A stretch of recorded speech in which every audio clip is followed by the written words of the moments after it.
A lot of us look up to high-level athletes and model our training after them. But what is harder to see is the level of attention to detail and self-awareness that makes these high performers great.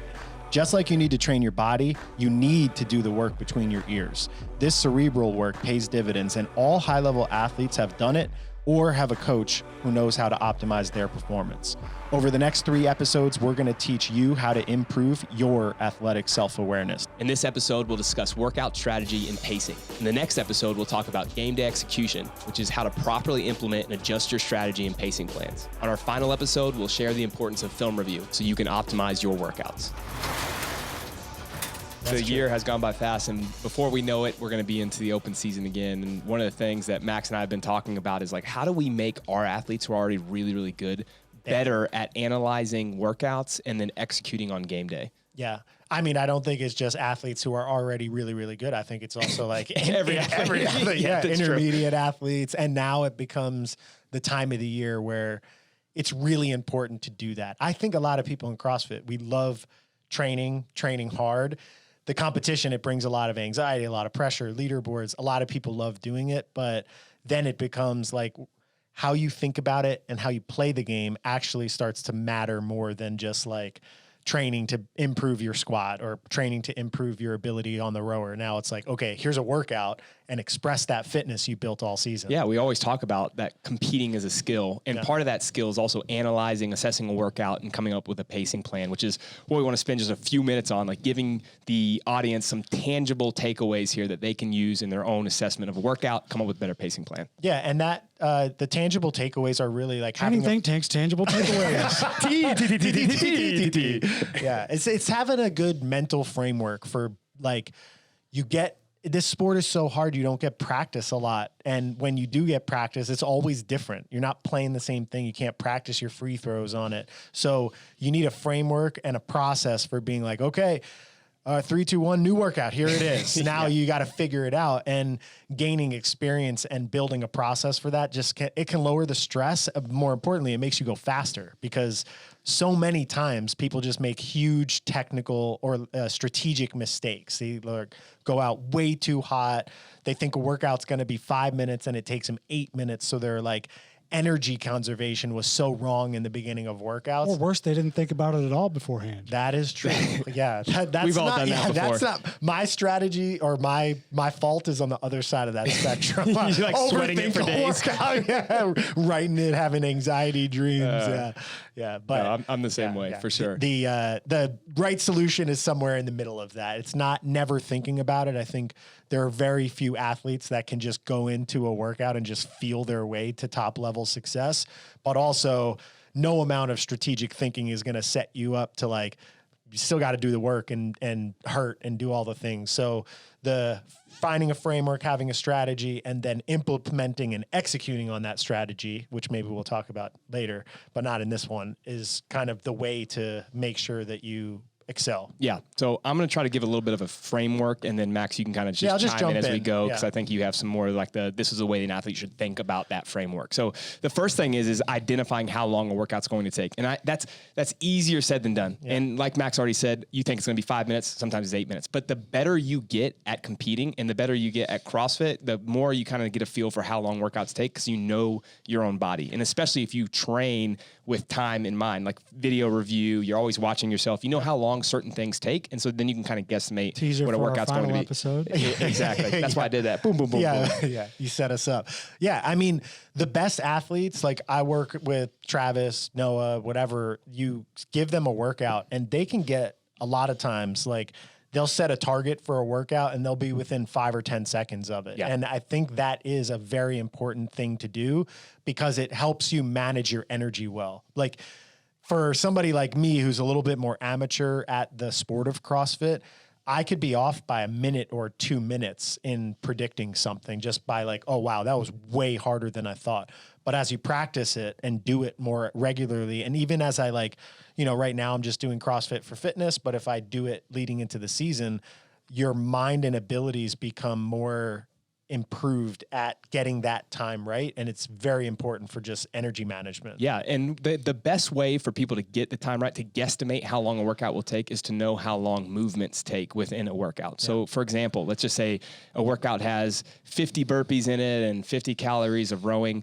As an athlete, I should, in my normal training, be tracking how long burpees take in a sprint format, in a pacing format, in a 10-minute workout, 20-minute workout, 30-minute workout. And the same thing's true with my row calories. How fast can I go? Can I do it 1,000 calories per hour, 1,200 calories per hour, 1,400 calories per hour? And then from there, I have this framework, like we keep saying, where I can figure out exactly how long that should take me within the workout. And then obviously you have to dial in your transitions and the other chaos that happens in a workout. But that first step is knowing what your movement speed is. And it's going to be different for different levels of athletes. And a great way to see if you're actually progressing in the sport is to time and then see if you're actually improving from one workout to the next. But even if you're going in blind, maybe just having a generic idea of what most people can do, even if it's not your specific time, because would you assume that most people don't even know that? Yeah, I think most people don't know that, but that's one of the things we encourage, like in our online program Compete, is we tell people all the time, hey, film this session, film this 10-minute AMRAP and get an idea of how fast you can do a burpee and you can do a calorie of rowing so that they can do it themselves. But another great way is like if the open announcement happens and you can see the elite level athletes, start timing it. We have a coach in here every single time an open announcement comes out where there's actually a demo timing how long it takes them to do the burpees or the handstand push-ups and so on and so forth. And then we know that, okay, that's an elite level target. So now let's extrapolate that down to the top 10%, top 25%, and so on. Yeah. So step one is kind of basic arithmetic. And if you haven't, like Chris brings up a good point, you might not know bar facing burpees under fatigue in a 20-minute workout. How long do those take me? Like for me, I can do bar facing burpees or close to as fast as Travis if I'm just doing 4 for time. But great workout. Yeah, but if it goes out in 20 minutes, the difference is going to be that he can maintain 3 seconds a rep, whereas mine are turning into 6 seconds a rep. Some drop off there. There's drop off. But you can, if you don't know right off the bat, you can always easily just go out and do a set. Just go do a set of 10 bar facing burpees. 30 seconds. Okay, your bar facing burpees take 3 seconds a rep. So if there's 50 of them in a workout, at the minimum, it's going to take you 150 seconds to go through those, which is a little 2.5 minutes just for those 50 burpees if you're going at continuous, your 3 second a rep cadence. So I think you have to just do the basic arithmetic first on all of the work as if you were not doing any rest breaks and you were doing everything unbroken. So that's like, I guess, step one is just do the arithmetic on rep per second multiplied by total number of reps of each one of the movements in the workouts. Yeah. In another podcast, we'll talk about in the warm-up actually timing a round, and that's a good way to get an idea if you don't know that, to your point, Max. Yeah. I'll say real quick before you go to the next one, like when I'm out, when I come to film demos or something, I don't have that brain because I'm not doing this, so I'm not paying attention that much. So I'll come up to one of you guys, hey, this demo we're about to film, how long is it going to take? And y'all, without, thinking about it too hard, or just like you rattle off a time, and it's because you have it down like the back of your hand. Maybe not that person's specific, but you're not sitting there guessing, It's like, we can give you usually, I think, the longer the workout, I think the more margin for error there is. But I think if it's a 20-minute workout, you can get within 90 seconds pretty accurately of a finish for somebody if you know them at some level, and you should know yourself pretty well. And I guess my point though is if you're saying you're going to be a competitive athlete and this is what you care about, and you can't do that, that should be a big aha. Like, why can't I do that? Yeah, focus on it for sure. I think though, to be fair, it does come with experience. So if you're a newbie to the sport, you're trying to figure out your own pacing plans, you just need to practice, and you're going to be wrong a lot. Like I'm still wrong sometimes when I do a workout. That's okay. It's a learning experience, and then I can dial that in for the next competition. Yeah. So step one. But when you say it's not about being right, it's about not being blind. Yes. Right? Correct. Yeah. That's a good way to put it. Yeah. It's about like, everything's a combination of your mind and body inside of a workout. Like you're not just a body. You need to think through the situation. I think it can put you in the right level of arousal. When you're aware of what you're facing, you almost always do better, which is why people repeat workouts and improve. It's not just because you video reviewed and thought through it. It's also because you know what to expect. You know where it's going to hurt, how it's going to feel. You can do it. So you start to build belief in yourself. You pick a better song to play. Yeah. Oh, key. Yeah. So the video, or not the video review, the strategizing process, I think over time puts you in a better performance mindset. So the more practice you do at getting it, the better you figure out, okay, well, how do I get my system with all my bullshit and whatever, how do I get the best out of me? And that's what you're trying to do with strategy. Yeah. The next step is to identify the separators in the workout. And we kind of classify these in two ways. The first one is like there are some global separators. So in other words, if there's 60 handstand push-ups in the middle of a workout or 100 cow row in the middle of a workout, that likely is going to be the movement that takes the longest, especially if it's paired with movements that are really fast, like just 20 double unders or something. I know it's an extreme example, but you want to stay focused on what movement is going to take the longest time or what movement I could lose the most time on because it's a huge chunk of the workout. And then within that, you also have your own personal separators. Let's just say I'm great at handstand push-ups to that example, but I'm really bad at ring muscle-ups and there's 20 ring muscle-ups in the middle of this long chipper. Then I would need to identify that for myself and come up with a game plan for that first. Like, how can I maximize or optimize my time on the 20 ring muscle-ups so it doesn't impact any of the other movements, but also what do the other movements do to compound fatigue going into the ring muscle-ups? Yeah, so the global separators are they're kind of an easier thing to find because you can kind of just do the arithmetic and say like, okay, well, at this rep per second count, this is going to take 5 minutes and this is going to take a minute. I know there was just to be relevant to what's going on right now, there was a wall walk workout that went on main site that was a bunch of wall walks and then 10 wall balls. And if you look at that workout, you're like, all right, well, obviously the separator's not in the wall balls, it's in the wall walk. So some of you figuring out global separation is just tied to that first step of doing the math at how much time is going to be spent on each movement. Yeah, that's a great example. And I don't know the rep scheme of that workout, but let's just say that there are 40 wall walks in a workout and 40 wall balls. Yeah, Chris will pull it up. But let's say it's 40 wall walks and 40 wall balls. A wall walk at an elite speed is 5 seconds per rep. So 40 times 5 is 200 seconds, which is going to be way longer than that because wall walks deteriorate quickly. Yeah. And 40 wall balls, you can do 40 wall balls like, basically a minute and 20 seconds. Yeah. Some people are a little bit faster than that. They're actually like 1.7 seconds per rep. So it's going to be well less. So basically you see that and you're like, okay, well, if 3 or 4 minutes, maybe even 5 minutes are spent on these wall walks and only a minute 20 on the wall balls, you could break up the wall balls in pace there, but you just need to be more aggressive on the wall walks. Yeah. Do you want to know the actual one? Or I don't know if it matters. Okay. Yeah, I don't think we need the specific workout. Yeah. So that's the global one. The personal one, I feel like, is almost a critical thinking exercise. Yes. So, for example, we did the original math, and let's say there's 50 strict handstand push-ups in a workout.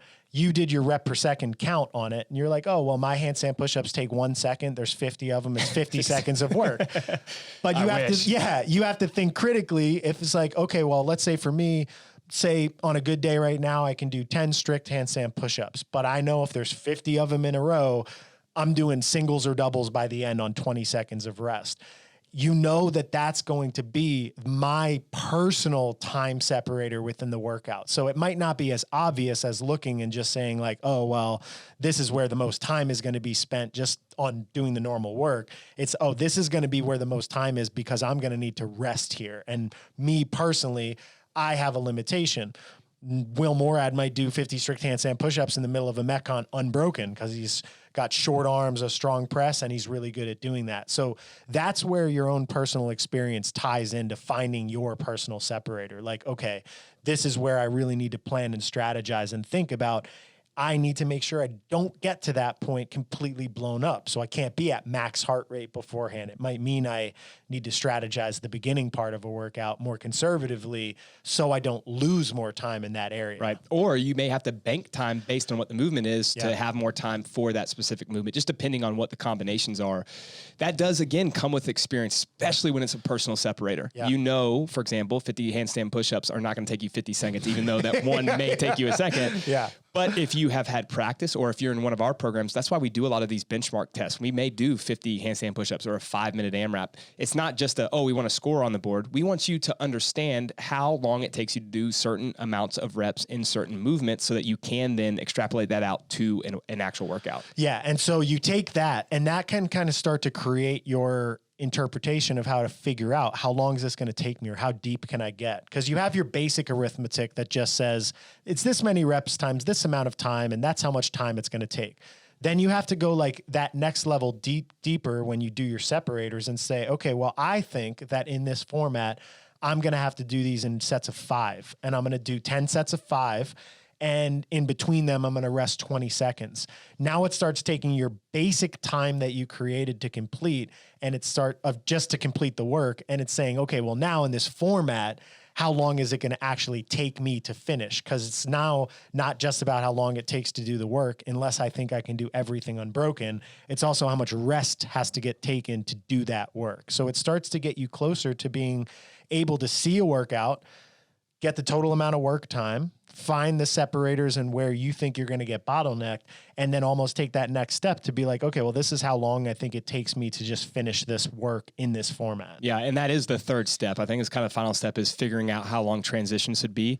And this is the one that always goes longer than you think, right? So like I usually will even add more time to my... Like 2 seconds from here to the rower. Right, like, right. But this is a good point. When you start strategizing workouts, you want to give yourself some buffer, right? But if you want to get better, a really good strategy for that is to try to force yourself in training sessions to reduce the overall transition time or the rest time between reps. So in other words, if you're doing 10 sets of 5 handstand push-ups in a training session, a good idea may be 5 reps. And then I want to rest 8 seconds, but today I'm going to try 7 seconds for as long as possible. So maybe it's 5, rest 7, 5, rest 7. And then all of a sudden, okay, now I need to go to 8. And then the next time I do it, I'm going to try to do 4 sets of 5, rest 7 seconds. It's just a really simple way to think about training that will also lead to better competing. And the key difference between what most people do is that they're not leaving that rest a chance. So you might do that and say, wow, I wanted 8 seconds, I needed 12. Well, now you know you needed 12, but you weren't letting it go to 24. Yes. Yeah. This is why, I mean, I know this is a separate little mini podcast we're filming right after this, but this is why video review is so important. Because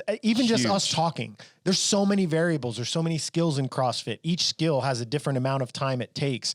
And compounding fatigue based on what skill you're going into. And you learn over time. For example, overhead squats. People will be like, okay, this takes me 2 seconds to do an overhead squat at 95 pounds. What you realize over time is like some people are better off going real small sets and maintaining their speed, dropping and taking a rest.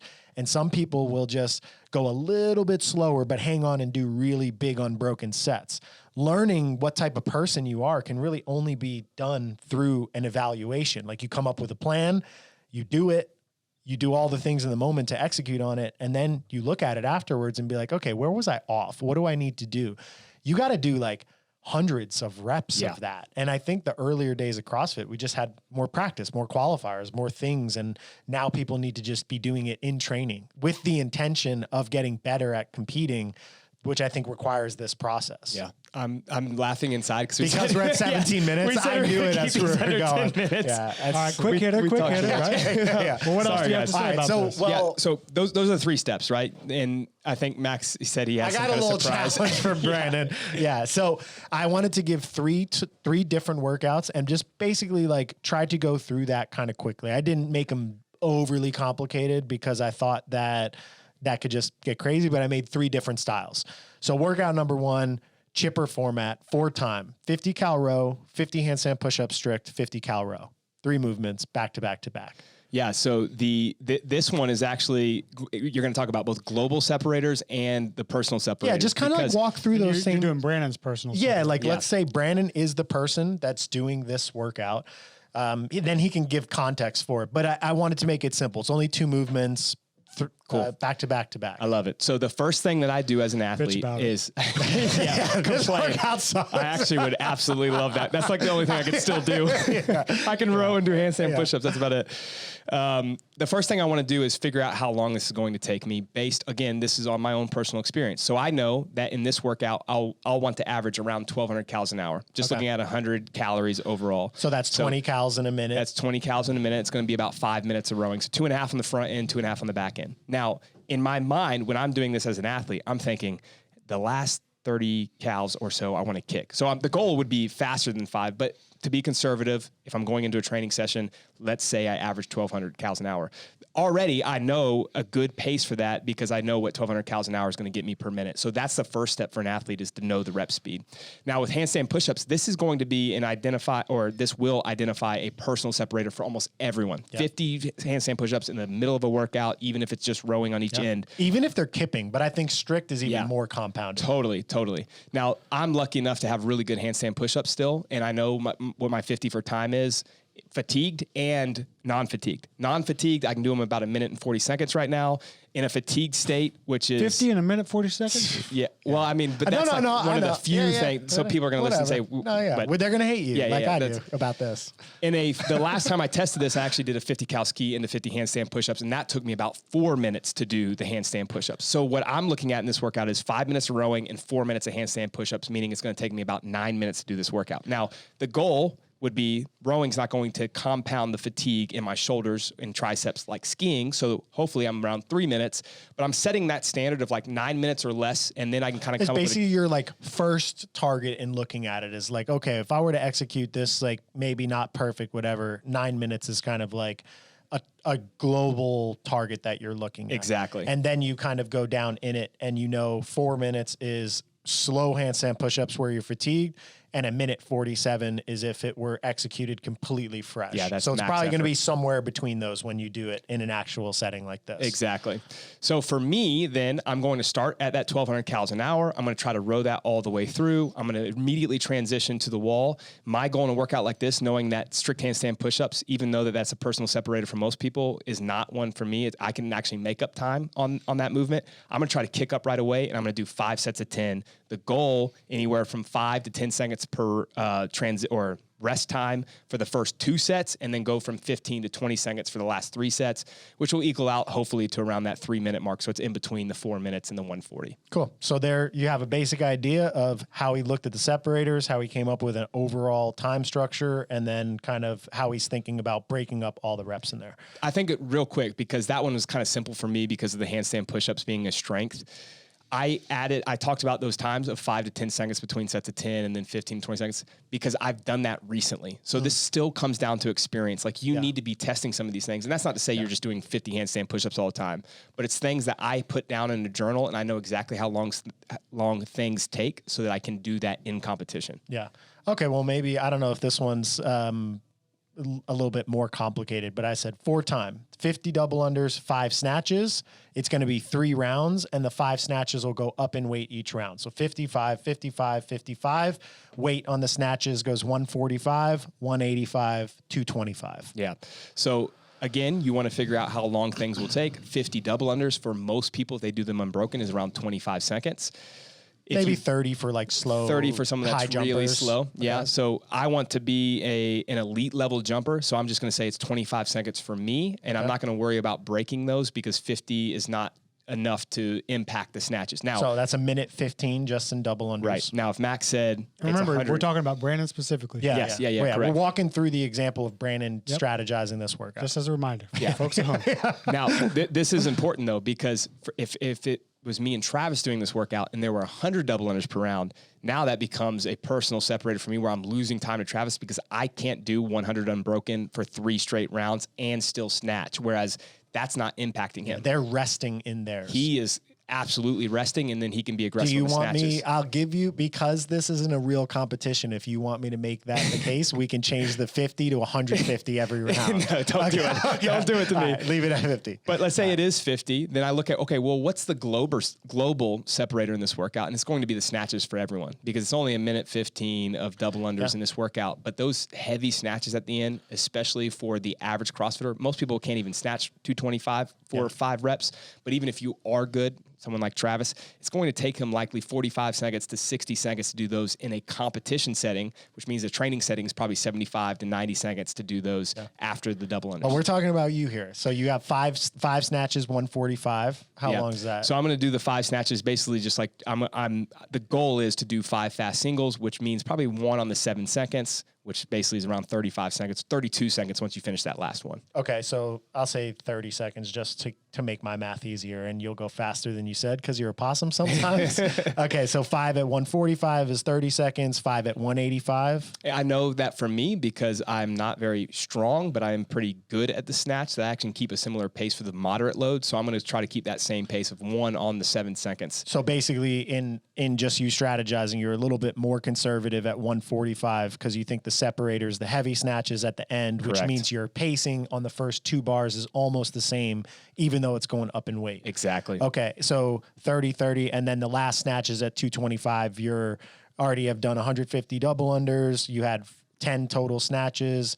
adding up that time would mean you're like somewhere around 2 minutes and 15 total seconds at that point by the time you get to the snatches. How long estimated to take 225?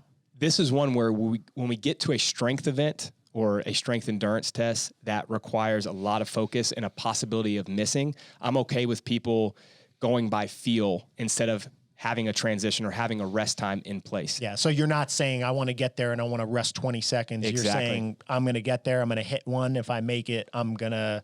Then I'm going to figure out what my time's going to be. Yeah. When I feel good, I'll hit the next one. But even with this, when we do things like this and compete, we will often, let's say, like actually starting in the open cycle, our very first week, we have so many shuttle runs into so many burpee box jumps, and then they have to do so many snatches for time. That snatch in the intent target feel, it's going to say, we want you to time your snatches and get a feel for how long it takes you between each of the snatches at 185 pounds, which is what they're doing in compete. That's a great way for an athlete to kind of have that recall memory of like, okay, I was resting 15 seconds between the first three, and then I missed one because I kind of rushed it, and then I did my last two in 30 seconds. Then you got to get a feel for how long it's going to take you. For me, I rarely would snatch 225. So I'm going to probably rest 15 to 20 seconds before I even start those. And then the goal is going to be on the 30 seconds for those 5 snatches, which means it's going to be about 2 minutes and 10 seconds, assuming I hit that last plus one. a 20-second transition to get there. Exactly. So that means 3 minutes to finish 5 snatches Correct. at the end. So this kind of gives you, as you go through this process, this gives you global separator pretty easy, right? Like 2 minutes and 15 seconds of total work to get all the way through like most of the workout. And then there's 5 reps at the end, and that takes 3 minutes. So it's like, all right, well, this whole workout is going to be dictated by the 5 heavy snatches at the end for you and probably for everyone in the workout, right? This is where most of the separation would probably come. The snatches for sure for everyone, even those that are really strong. Like let's say Travis was doing this, he would do it much faster than me. Let's say it was 60 seconds to do those 5 snatches, but still, if it's 60 seconds for the first bar, 20 seconds for the 20 seconds for the first bar, 20 seconds for the second bar, and 60 for the last bar, that's still more time than the double unders will take him. Exactly. Real quick. So for that example, I don't know, Brandon, if you're too in tune that you can't like go back to this mentality, but can you maybe point out where you would have messed that workout up had you not done that exercise just then? 100%. I would, if I were a newbie and strong enough to do all those bars, I would fly out the gate, try to do touch and go snatches in the 145. I'd probably do 2 or 3 touch and go snatches at 185 and then 2 fast singles and get to the 225 bar and be red line to where it feels like a max on every single rep and probably still end up taking me 3 or 4 minutes. Yeah, I think that in these formats, from what I've seen, and I gave this one like this is 17.3, 19.2. Yeah. It's mixed increasing loading type workouts, very common in CrossFit, especially the online qualifiers. Almost everybody does the earlier bars too fast. They touch and go too much early. They watch an elite do it and they're like, oh, it's only 95 pounds. I can do 20 unbroken. It's like, no. It's your pace at 145 should definitely be similar to 185 because the workout, as we said, the major separation comes all the way at the end of the workout. So excelling in a workout like that is strategizing your way to optimize that final thing. If somebody's in, like you said, I can do 50 double unders pretty easy in this format and not affect my snatches. I haven't done double unders in a while because of my ankle rehab. So like, even though it's only 50, that'll really spike my 50. But if I did 2 sets of 25 and took a 10-second break, I'd be fine. Yeah. And so that in that format for me makes sense because I'm aiming to strategize to optimize my ability to finish the workout, which is all coming in the separation at the end of the workout. Yeah. So kind of finding your separator in the workout. A perfect example of this was the final Rogue workout with double unders and 2023 Rogue and power cleans, and then led into squat cleans. It was power clean and jerk and then squat clean and jerk at the end. Oh, like the actual Rogue in person. Yeah. Sorry. Yeah. In-person Rogue where they ended up having to do it inside. Yeah. And for those that go back and watch it, there were some athletes that were like, oh, this is, like it's only 5 reps, so I'm going to touch and go. And then a lot of people did singles. Those that did singles and paced the earlier bars ended up winning that workout because they had something left at the end when it was squat, clean, and jerks, as opposed to those that went touch and go, and then their power was zapped by the last round. Should we go find those people and send them this episode? yeah, maybe. Although I think that, were they squat cleaning in the end just because they were tired? No, they had a squat clean the last bar. Oh yeah, the movement. But so that was the thing is everyone's like, well, power clean's easy and this weight is easy for them. I know it's not easy for most of us, but they were all trying to go. Well, I say all. many people went touch and go. Man. Dang, let's keep the 50 going. Wow, you're G-Unit. Sorry, I knew what he was talking about. Brandon, you don't know 50 Cent? I know, man. In the club, bro. In the club. Man. Anyways, all right. So that gives you example number 2. It's a progressive loaded workout. Final one, a little different. 10 rounds for time, 15 cal row, 15 burpees. Oof.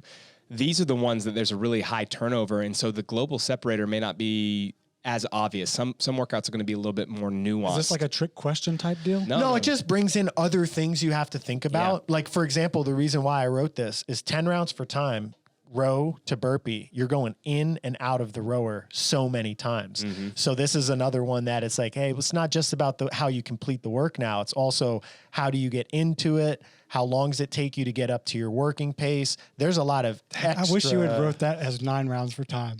9? Why? Because 50 got shot 9 times. Oh my God. Chris is like, you guys need to hurry this episode up. Get it over with. Sorry, go ahead. Yeah. I'm still doing the same process, but I just wanted to bring that up first because there's not like an obvious 50 handstand push-ups in the middle of this that's going to really crush someone. The row and the burpee will crush you, but it's going to be able to be. There's no global separator. The row and burpee for most people, if you do it fresh, is about the same amount of time to do it. So you're on each machine for the same amount of time. Now it just, the separator becomes how do you maintain your speed? Yeah, I think you still need to identify what your personal separator is. So in other words, what's the movement that you're best at? What movement maybe you need to pace a little bit more to optimize your time to get the best time possible. But the first step still is, okay, well, how long do I think this would take me? So if I averaged, again, 1,200 calories an hour, it's going to take me 45 seconds, assuming that I get on and start pulling right away. Yeah. 45 seconds for each of those rounds of 15.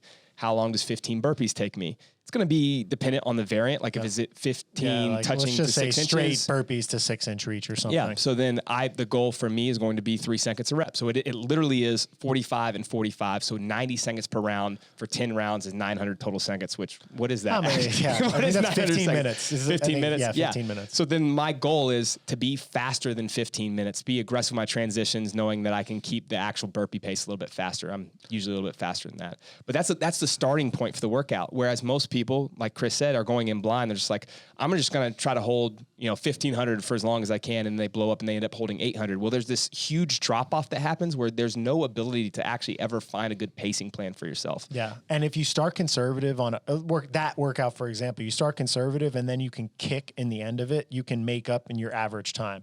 You start aggressive and you blow up, you're losing time in those later rounds no matter what. So having a pace, sticking to it, either filming it or remembering so you can evaluate how your plan went, all super important for being able to refine these types of workouts. So anyway, that's 3 workouts, and Brandon kind of walked you through that process of identifying rep per second multiplied by the reps, identifying the separations from a global perspective that probably everyone's going to face, and then also kind of narrowing it down to what he thinks about in terms of his fitness in comparison to those, and then giving kind of like estimated finish time. So that's a very basic framework on 3 very basic workouts, and you can see how he goes through his thought process. He's in the mindset of coaching CrossFitters from coaching CrossFitters and running the Compete program, but in terms of his own fitness, it's not his top priority, but he's had so many reps over the years that he can kind of get to these outcomes so quickly without, he didn't reps know over the years that he paid attention to. Mindful reps, like actual purposeful practice, as opposed to just doing a workout really hard and then not thinking about how you did it and how you executed it and reviewing afterwards. Yeah, I would just finish with, sorry, go ahead, Chris. I was going to say, and surprise, we didn't tell Brandon this, but we're actually going to film him do all 3 of these workouts afterwards, and we'll post them on YouTube. I don't even know if I can snatch Stay tuned. We'll see how good his strategies were. That would be fun. Yeah. No, we're doing it. I'll do the first one. This is the easiest one by far. Come on, the Brandon. 10 rounds sounds awful.